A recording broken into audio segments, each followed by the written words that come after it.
BHT, right? So Michael, BHT, and Farzaneh are three students from my group that are organizing this reading group. So thank you for the initiative. And so today, so you should be able to see my screen now. And one thing I wanted to do is to open the chat. So if you have any question at any time, feel free to interrupt me either by raising your hand on Zoom or simply unmuting yourself and saying, wait, I have a question, or writing your question in the chat. I will try to have a quick look at them while I talk. And so the idea for this talk today is to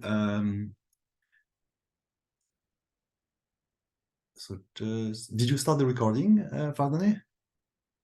Yes, okay, perfect.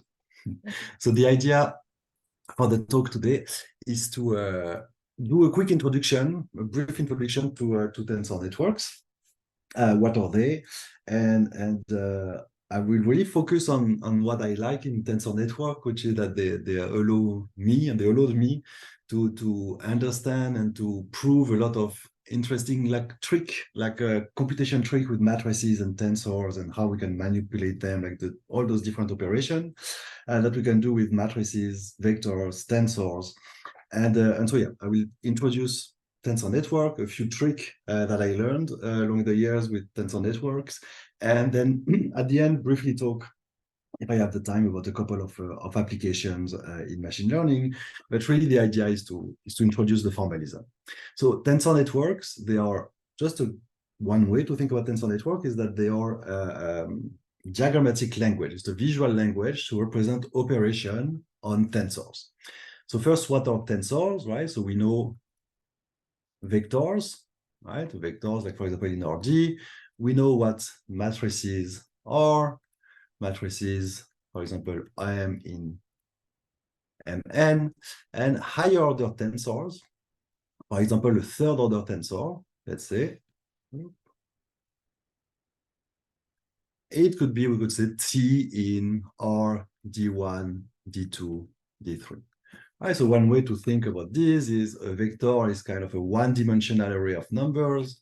A matrix is a two-dimensional array of numbers, and a tensor is a three-dimensional array of numbers, of real numbers, right? So here we have a collection of real indexed by one index. M is a collection of scalar indexed by two indices, and T is a collection of scalar indexed by three indices. So in Tensor Network are graphs where the nodes represent tensors of different order. So the order of a tensor here is the different number of indices of a tensor. So vectors are first order tensor. Matrices are second order tensors. And then we can have third order, fourth order, fifth order, and so on. And so in Tensor Network, we will represent tensors as nodes in a graph. So a node is a tensor, and the number of legs, right? By legs, I mean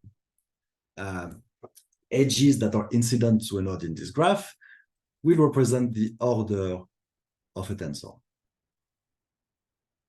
right? So what that means? That means that a vector V in RD will be represented by a node with one leg in a tensor network. A matrix of size m by n will be represented by a node with two legs, and so on. If I have a third order tensor T, I will have a node with three legs.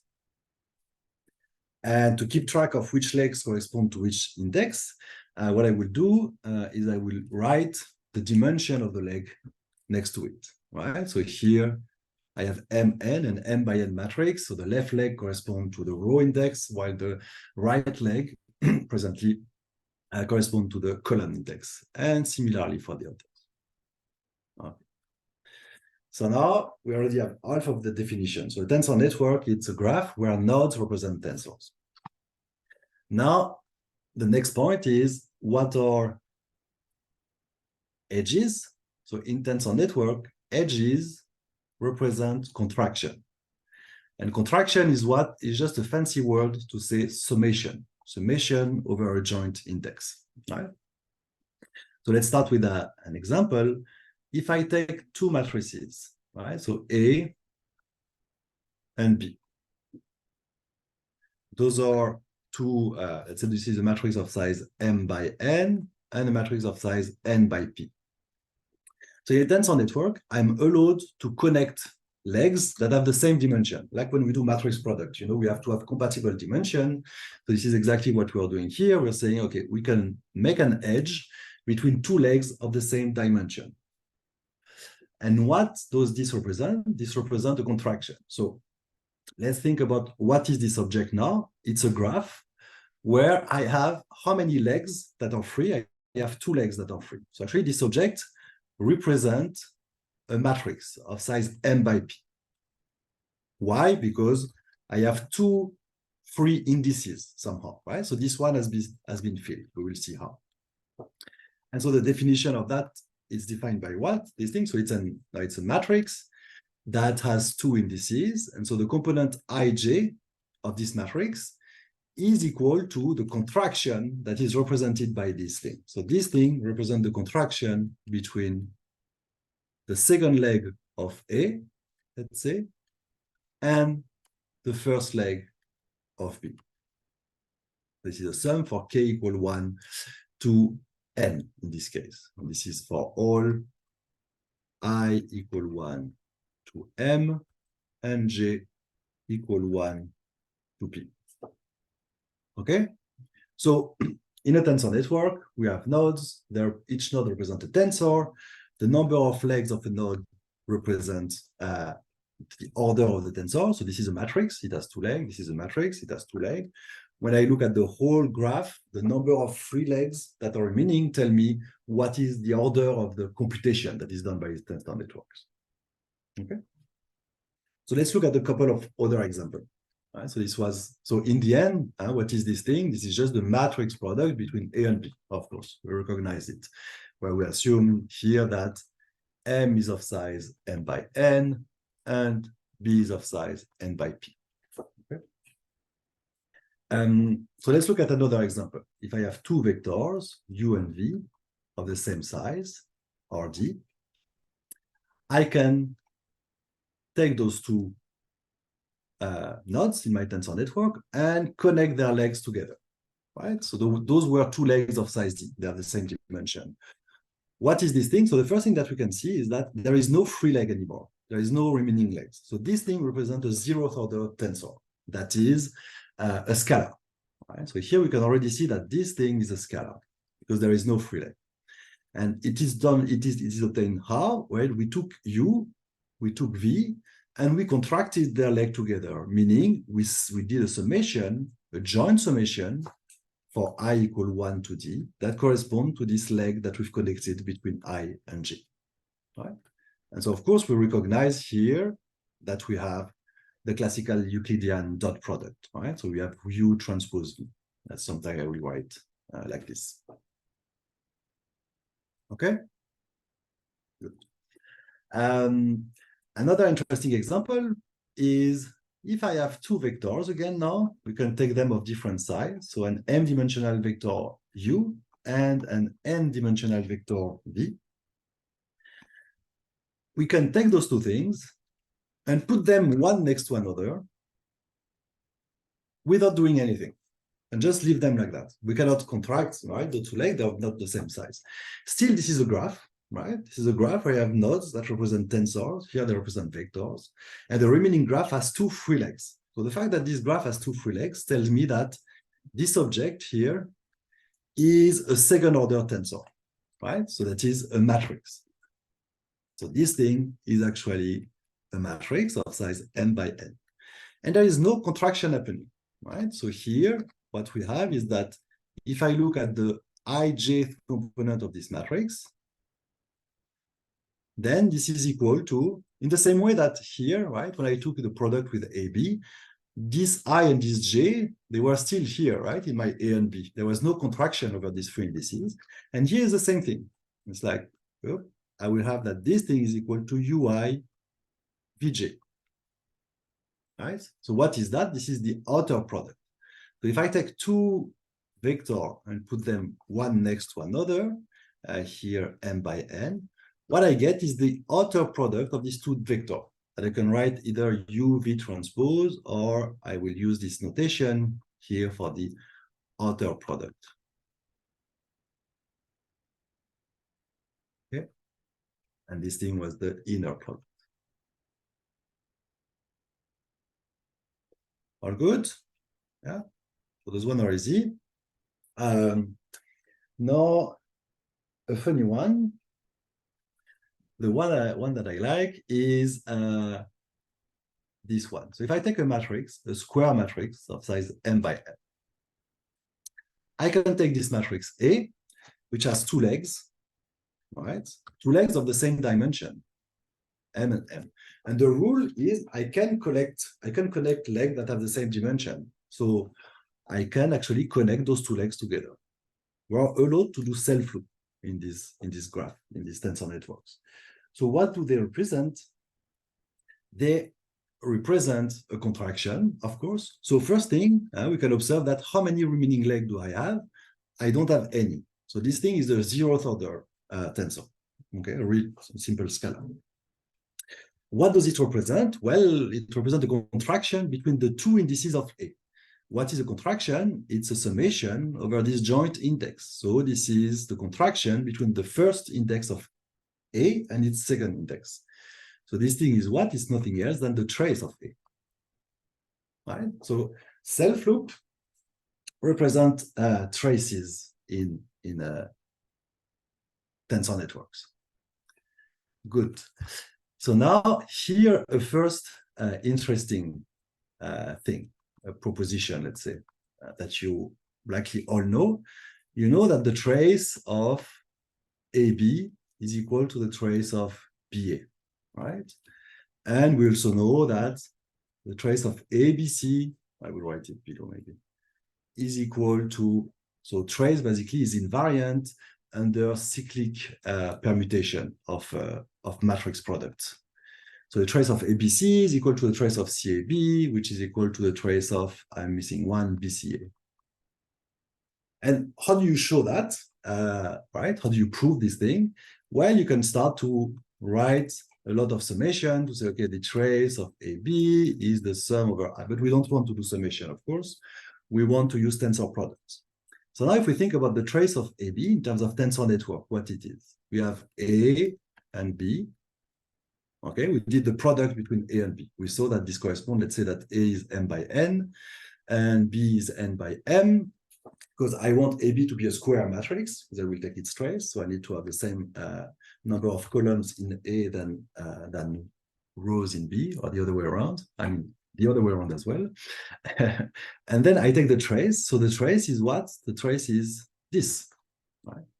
And here you start to see that in a tensor network, and this is something that is very interesting in tensor networks, is that you're allowed to shift things around. Like, it's not because A is at the left of B that this has any meaning. This is a graph, right? I can represent it anywhere I want.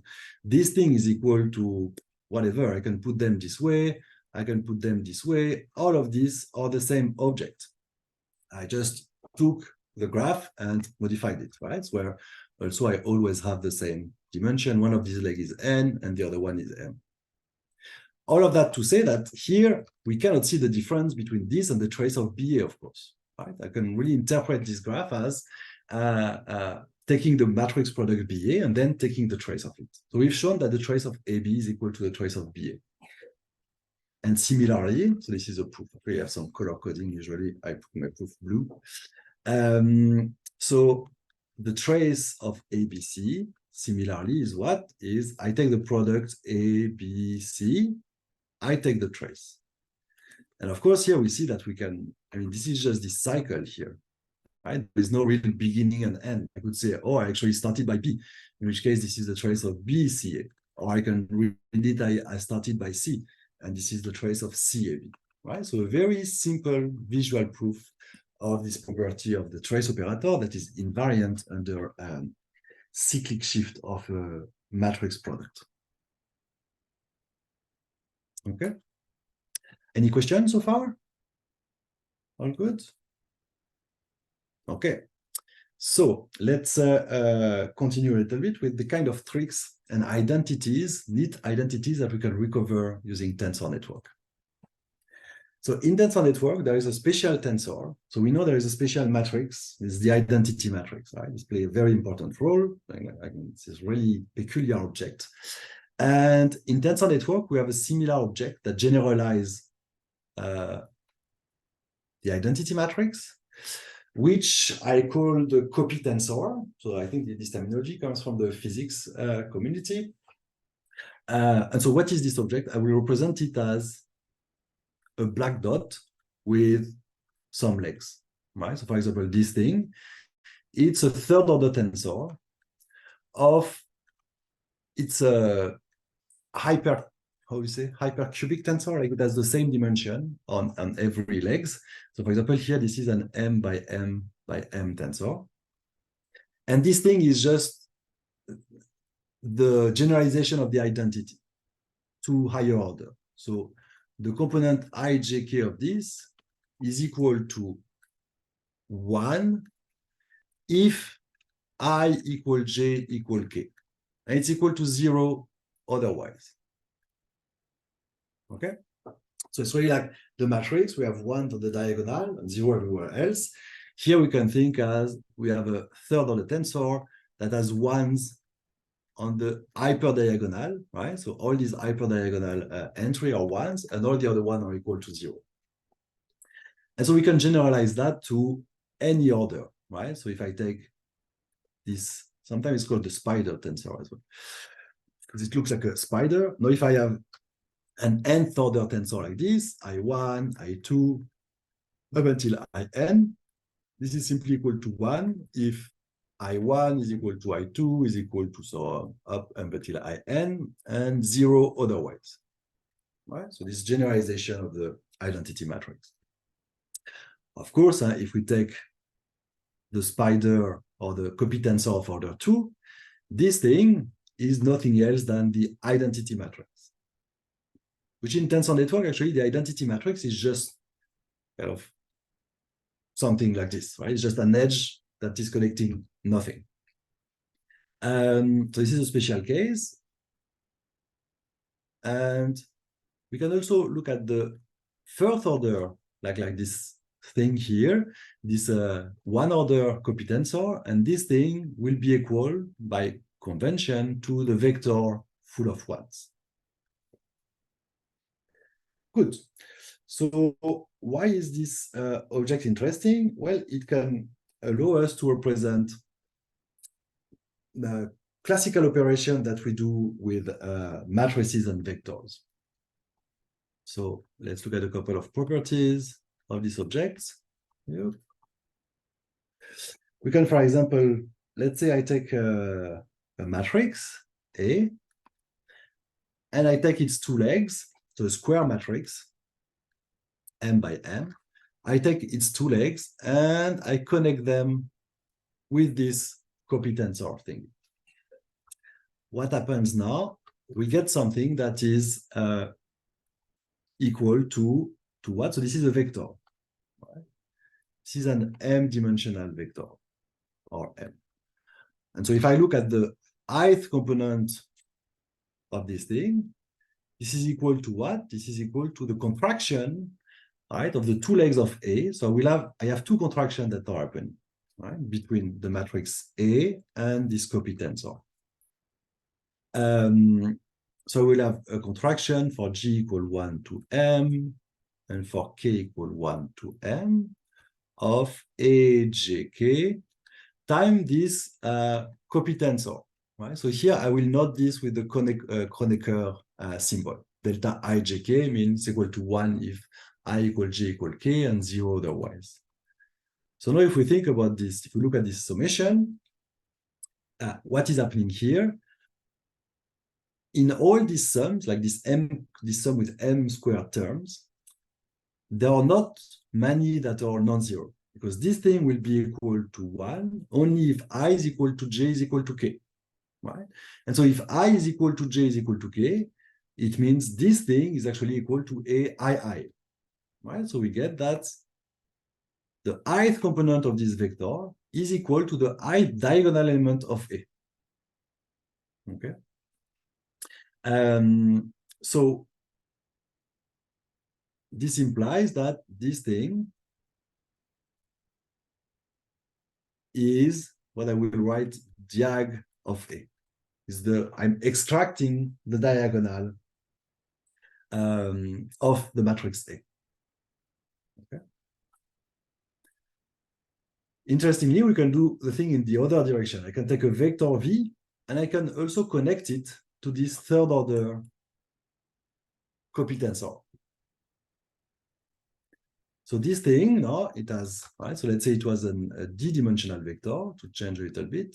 Now, the thing that we obtain in the end is a d by d matrix, right? And we can do the same thing as before. What is the ijth component of that? Is the sum. So this time I just have one contraction between V and this copy tensor. So it's the sum over K, ranging from 1 to D, of Vk delta ijk. Again, now, these terms, if I is different from j, whatever the value of k, this thing is equal to 0. So already we can see that this is equal to 0 if I is different from j. So this object is actually a diagonal matrix, right? And maybe you've already guessed it. What are the diagonal elements of this matrix? Well, in the cases where this is not 0, this is when I equal j equal k, then this thing is vi, right? So vi if I equal j. So now we have a diagonal matrix where the ith component, the ith diagonal element is exactly this vector v. Okay. A last operation that we can represent with this copy tensor is if we take two vectors, u and v, and then we connect them each to one leg of this vector, right? To one leg of this copy tensor. So now what do we get? The thing here is a vector, right, of the same size as u and v. So let's say those were two d-dimensional vectors. Okay. Then we get that this thing, the ith component of that, again going through, and here we will go through it. This double contraction, jk of uj vk delta ijk. So all the elements that will be non-zero in this sum are when I is equal to j is equal to k, in which case we have ui versus times vi. Okay. So this thing represents the Hadamard product, right? That I will write, like this.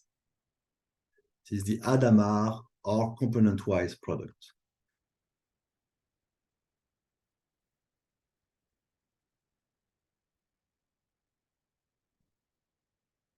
And here, before we move on to something different than this copy tensor, one observation that we can do here, we can recover an identity that you know maybe well about the component-wise product, is that you can represent the component-wise product of two vectors as taking one of these vectors, putting it on the diagonal of a matrix, and multiplying it by the other vector, right? I don't know if you know this identity. This is sometimes useful. Like if I take u, put it on the diagonal, and multiply by the vector v, what I recover is exactly the Hadamard product, right? This is one way. This can be a useful trick. And this, we can recover it by just looking at the tensor network, right? So if I look at this thing, we saw that this is equal to this Hadamard product. but you can also think of it, right? Simply looking at what is this object. Well, we saw that if I take a vector and I connect it to this copy tensor, what I get is a square matrix where the diagonal is made of the vector u. Right? So all of this to show that this tensor network representation, it allows you to recover some of the identities that you know, but more than that, right? It's not about recovering the identity that you know, it's actually being able to do not have to go to these identities. So you can just look at the diagram, manipulate them by moving things around, and interpreting computations with tensors in several ways, and find the one that suits your purpose. Right? Are there any question? Just 1 second. Can we go back up to the just you know,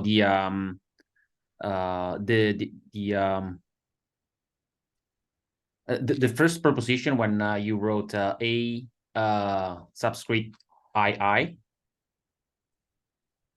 Let's just yeah. So can you repeat what you just said? I didn't find myself like in line with just this one. Yeah. Okay. So here, what we do, we have so this thing, right? We can see it really as I have the matrix A, and I do a contraction with this copy tensor. I do a double contraction, right? I have these two nodes here.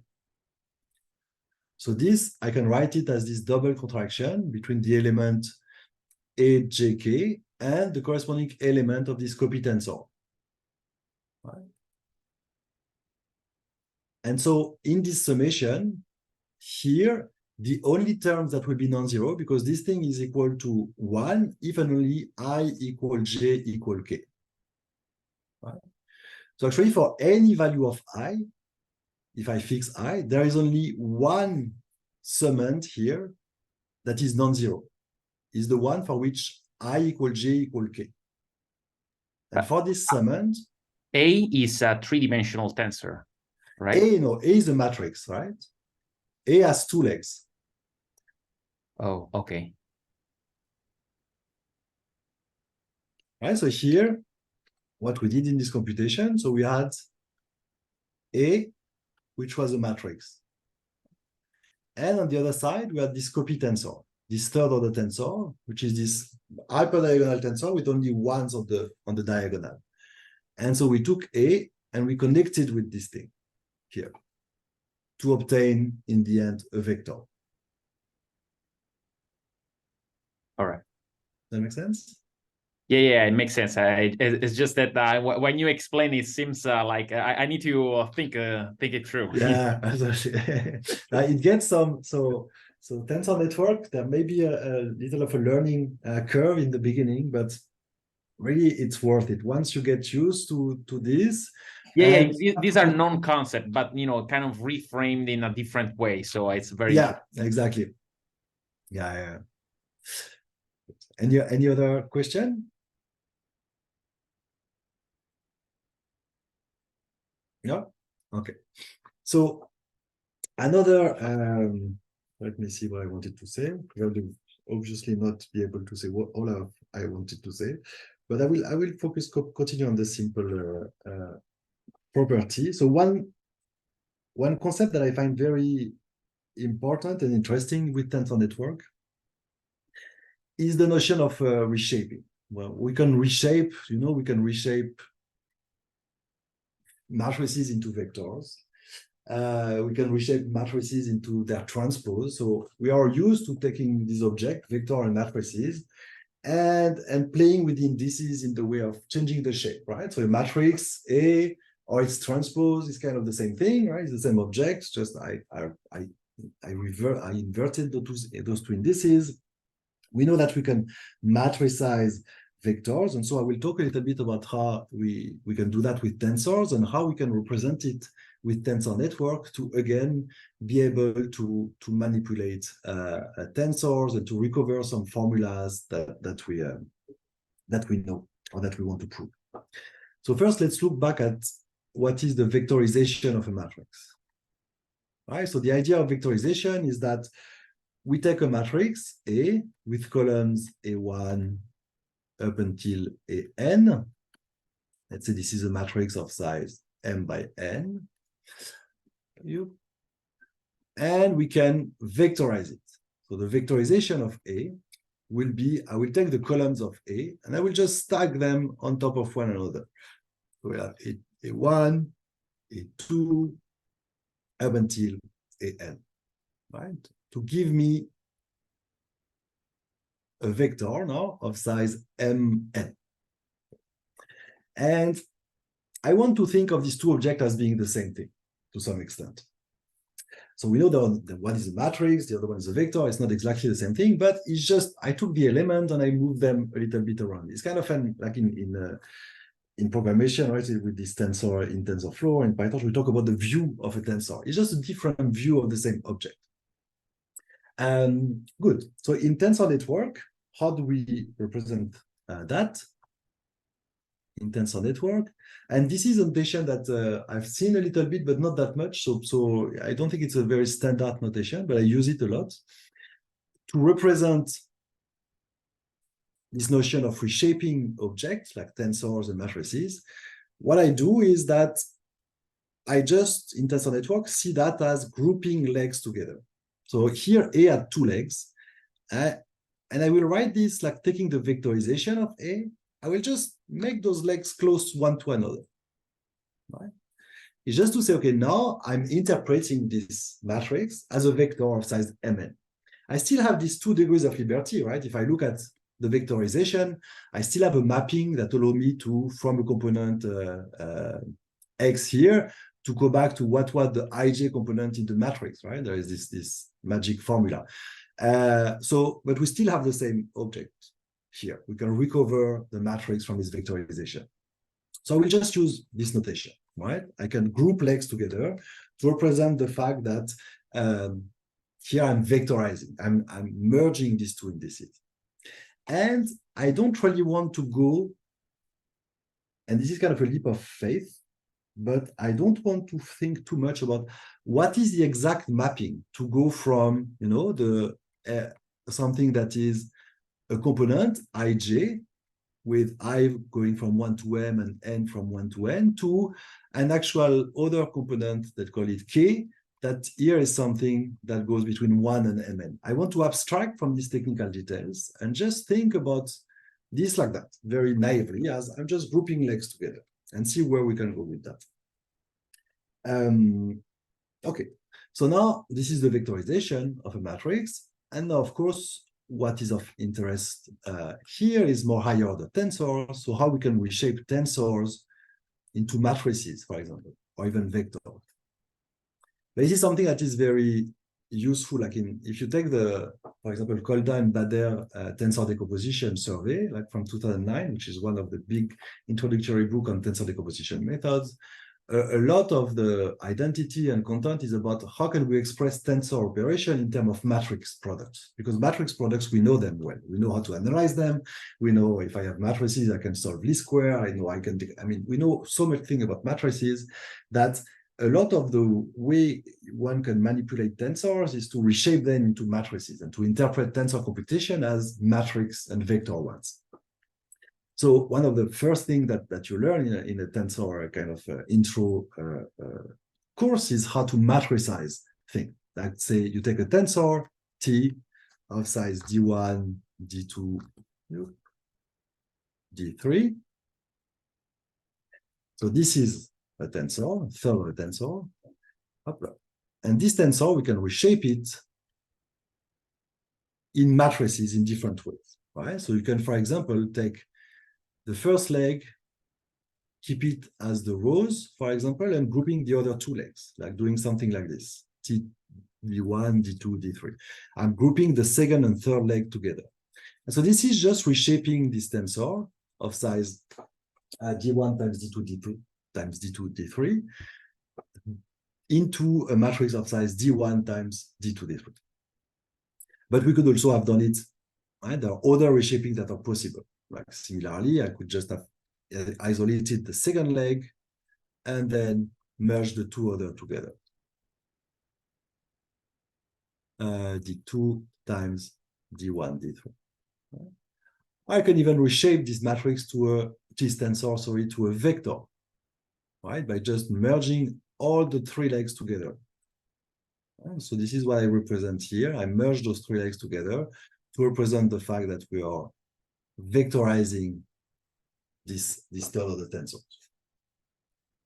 Okay, good. So this is just a notation, but now we will use this visual trick to talk about the Kronecker product. I want to talk a little bit about the Kronecker product because the Kronecker product is an operation between matrices that is actually tensor computation in disguise, right? So we know that a lot of identities for tensors involves Kronecker products or Khatri-Rao products, which is just a subset of the Kronecker product.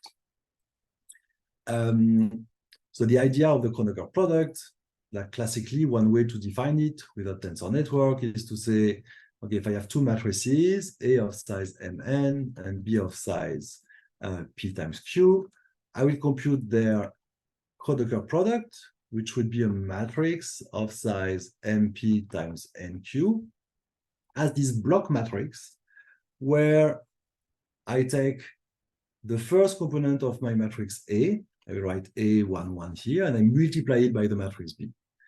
And the second component will be, well, the second element of the matrix A that I multiply by the matrix B. So it's a big block matrix like this, where each block is actually proportional to the B matrix. And it's proportional in the sense that it has been multiplied by the corresponding entry of the matrix A. Okay, this is the classical way we define Kronecker product. This is what you will find in Wikipedia. But now let's forget a little bit about that and let's see at the tensor network view of this. So first, let's look at, if I have two matrices, these two matrices, A and B. They are of size Mn and PQ. I can, as we did with the, remember we did the outer product over there? If I take two vectors U and V, I put them one next to another. What I obtain is simply this outer product, right? A matrix, a second order tensor, whose components are each time a product of one component of U and one component of V. So here we can do exactly the same thing. If we look at this object first, without doing anything, we can interpret this thing as being a fourth order tensor of size M by N by P by Q, okay? Whose I, J, K, L element would just be, well, the product of the corresponding elements of A and B. Okay?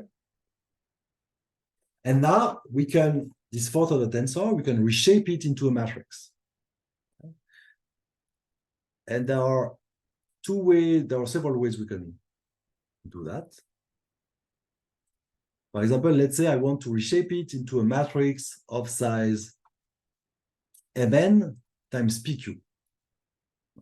So then what I would do, I would take the two legs M and N, and I would merge them together. And I would take the two legs from B and merge them together to obtain kind of a meta leg here, a merged leg of size Mn, and another one of size PQ. Okay. It's interesting here what we see. What is this object? We saw that if I look at this in isolation, this is just A, and I merge those two legs together. So this thing is just the vectorization of A. And same thing here, this is the vectorization of B. So actually this tensor network here, this matricization is equal to the vectorization of A times the vectorization of B transpose. Okay. This is not the Kronecker product, right? The Kronecker product is of size MP times NQ.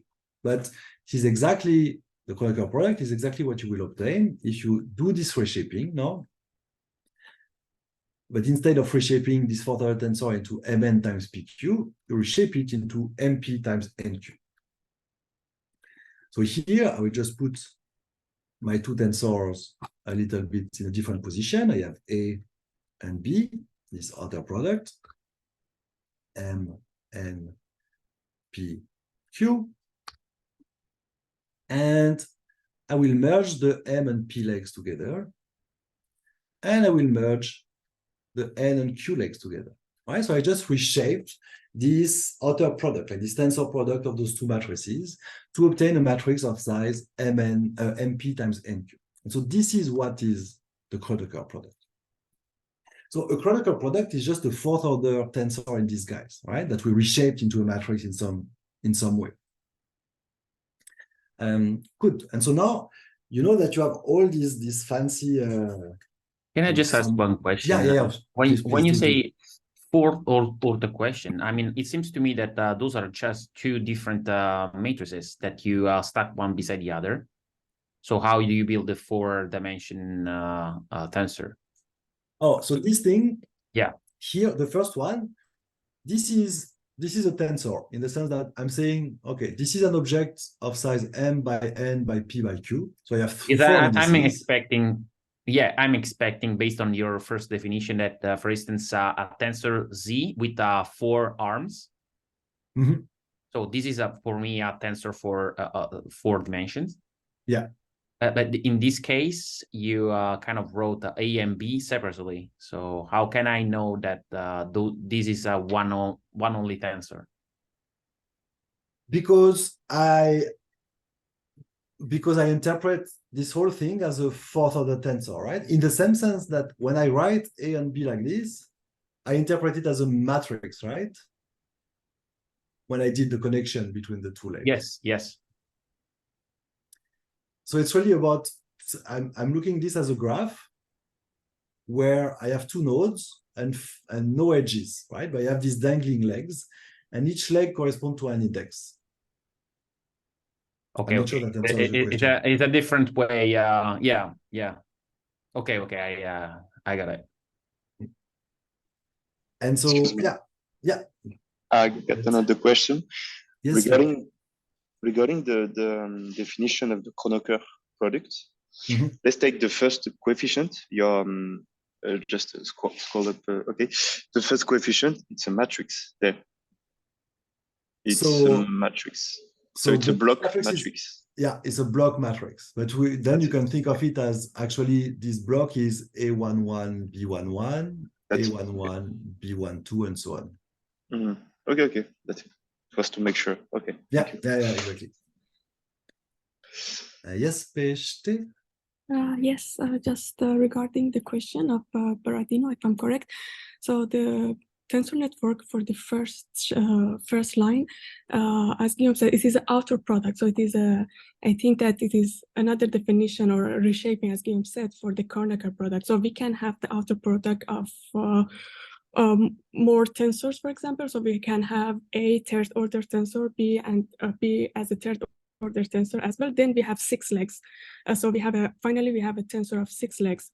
For the Kronecker product, always we have 2 legs, right, Guillaume? So, but I mean that this, yes, exactly. The Kronecker always is a matrix, but the outer product, it can be the higher order tensor. Mm-hmm. Yeah, absolutely. Yeah, absolutely. The last part, in fact, is very, very clear. So the last graph, Mm-hmm. And that's why I started wondering, this is a fourth tensor just because you put brackets around it. That's how I interpret, because otherwise I interpret it like 2 matrices. Yeah, absolutely. But now I'm saying, okay, this object as a whole, and then this is a fourth tensor. And so, really, like one of the messages here is like Kronecker product is a tensor in disguise, right? It has been reshaped into a matrix, but inherently this object is a fourth order tensor. And so one interesting property is what is the so-called mixed product property, right? So before even, let's look at it. So the idea is, if I have 2 Kronecker products, and I do the matrix product of these Kronecker products, right? So let's say, I will try to not mess my dimension, but let's say this is M by N, this is P by Q. So the resulting thing is a matrix of size MP times NQ. Now let's say this thing is N times, that's what we have as a dimension, R, and this thing is Q by S. The remaining thing, this Kronecker product, is something of size NQ times RS. And so this whole thing is a matrix product of size MP times RS, right? And now, when you look at this, you're asking yourself, well, maybe there is a way to express this matrix as a function of the product AB and the product CD, right? And then this is the so-called mixed product property that allows you to do that. But let's just find it using tensor network. Okay. So we saw that A Kronecker C, we have the diagram just over here, is I take A and C, those two matrices of size M by N and P by Q, and I just merge the legs together. And I do the same thing here to obtain, so this whole thing now is A Kronecker C. And I do the same thing for B and D. I merge the leg together, and so this whole thing is B Kronecker D. This is here a PQ, and here is RS. And now I'm merging those merged legs. I'm not merging the merged leg, I'm connecting the merged leg together to do the matrix product that we have here. Okay. Now, when we look, and this is the very neat thing about this tensor network, is that those wires, those edges, you're allowed to move them everywhere you want, as you want. So now, these two merged legs, right, we can just unmerge them. The output will be the same. The computation will be the same. So this thing is actually equal to taking A, C, and here I don't do the merging. I unmerge those two legs.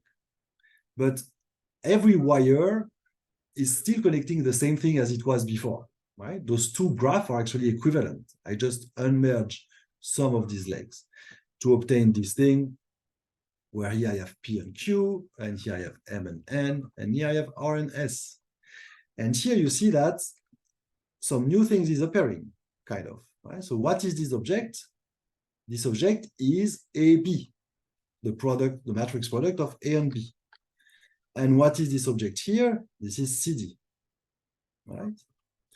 And remember, when we take two matrices and we start to merge the leg together, this is a Kronecker product, right? So what we have here is nothing else than the Kronecker product between AB and CD. And so we recovered this mixed product property just by looking at this as a tensor network and moving things around. Perfect. So I think we're almost at the top of the hour. So this is the mixed product property that we can recover like this. There are a lot of other properties that we can recover using this simple notation, these tricks of moving the wires around, like involving relation between the Katri-Rao product and the Hadamard product and all these kind of things. Maybe a last thing that I will mention as a teaser, because I will not have the time to go into depth, but there is also a very, very neat trick about how you can compute gradient of tensor networks. And here I will just allude to, Beshte, yes, please go ahead. I don't have a question, Guillaume, sorry. Sorry, it's the notification that is still here. Yeah, no problem. Yes, yeah, I'm so sorry. No, it's on my side. So gradients of tensor networks. So this is something that is very neat, and I will just mention it. So let's say you have a tensor T defined by a tensor network where a tensor G another tensor, appears only once,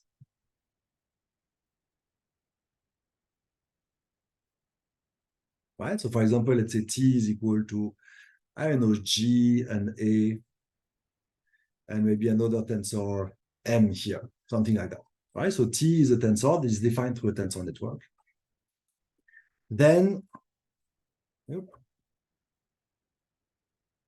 Jacobian, right, which is like the gradient, right? The tensor of partial derivative of T with respect to G is obtained by simply removing G from the tensor network. This is very, very interesting. So let's just, I will give you two examples, maybe. The first one is, let's say a classical one. You want to compute the gradient of AX with respect to X, right? Like the Jacobian of the matrix product with respect to X. So if we apply this rule, so what we want to do is I have a tensor network where the thing I'm taking the gradient with respect to, like X, is appearing only once. So then the rule is that the output is just, I take the tensor network, and believe me or not, you just remove X, and what you get is exactly this gradient. Okay, which is pretty neat. But this we know, right? The gradient of X with respect to X, it's something that is well known. We can do something like, let's say I have the X transpose AX, and I take the gradient with respect to A, the matrix, the matrix itself. What is the output? Well, I write this as a tensor network. Because A is appearing only once, I'm allowed to use that rule. And there is a rule that exists if A is appearing more than once, but I won't have the time to go through it. What I get is simply I remove A. Okay. So what do I get here in the end? I get what? I get X transpose. And you can double check this is correct. Okay. And then it goes on, right? So another one, which one is interesting? So one that is kind of tricky, that is really cool, is the Jacobian of the trace of A. No, this one is funny, but it's not the interesting one because I don't have much time. I wanted to do, oh yeah, the gradient of AX with respect to X. With respect to X. No, with respect to A. With respect to X, we did it already. Okay, so this thing is a little bit more tricky, but this is what we encounter when we do backprop equation. Like we want to, A is our weight matrix, X is the input of our layer. This thing is what? This thing is the Jacobian of a vector with respect to a matrix. So all those partial derivatives, they have 3 degrees of liberty, right? It will be the derivative of the ith component of that with respect to the jkth component of that. Let's not focus too much on these indices, but let's look at this rule. I take AX, I take the gradient with respect to A. What do I get? Again, the same rule. I take this thing, I remove A. And this is neat because what is it that is appearing here? It's not just X that is remaining. I still have this thing here that is there, right? So let's say this was an M by N matrix. I still have this M leg that is here and this X that is here. So what is this thing? Just a leg like this? It's actually the identity matrix. And this is X. So this thing, this gradient is equal to the outer product between the identity matrix and X, or some reshaping of it, right? But anyway, this is, there was a question from Mata. I suppose the difficulty is to decompose these tensors in terms of A and X. Which tensor? Like a magic, yeah. I'm not sure I got your question, Mata.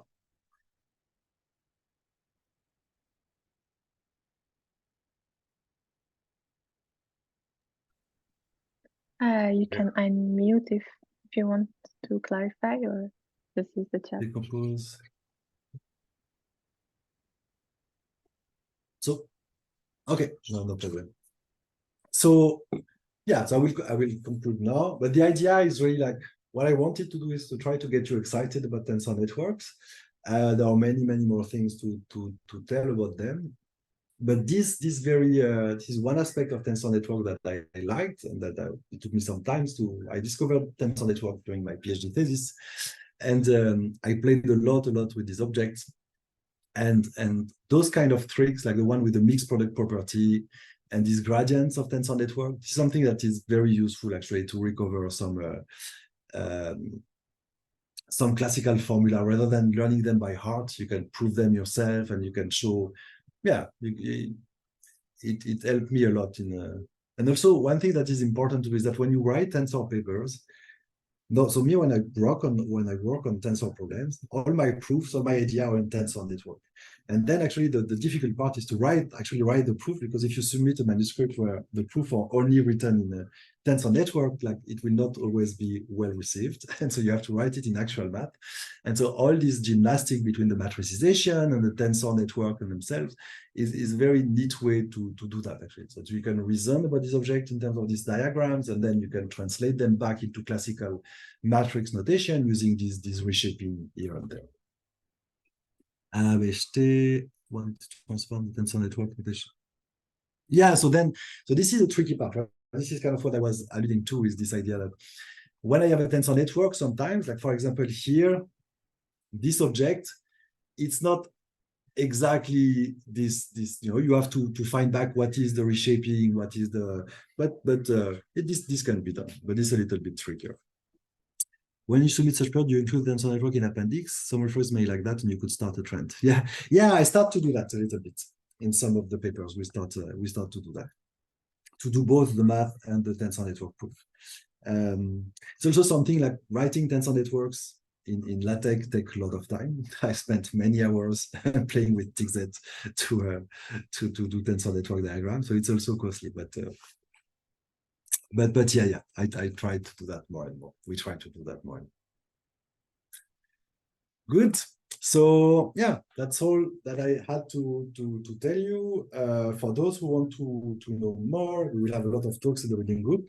I'm also teaching a course in the winter, so about this kind of thing. So we start with matrix, linear algebra, but then we move on to tensor networks and to applications in machine learning. And yeah, there is so many things to say on the topic, but I hope it was a good starting point to get you motivated to enter the realm of tensors and tensor network. Can you clarify when the courses will take place? Sorry? The courses, when is going to take place? So in the winter semester, from like it starts in January, it's a course that is given at UdeM and actually physically in Mila.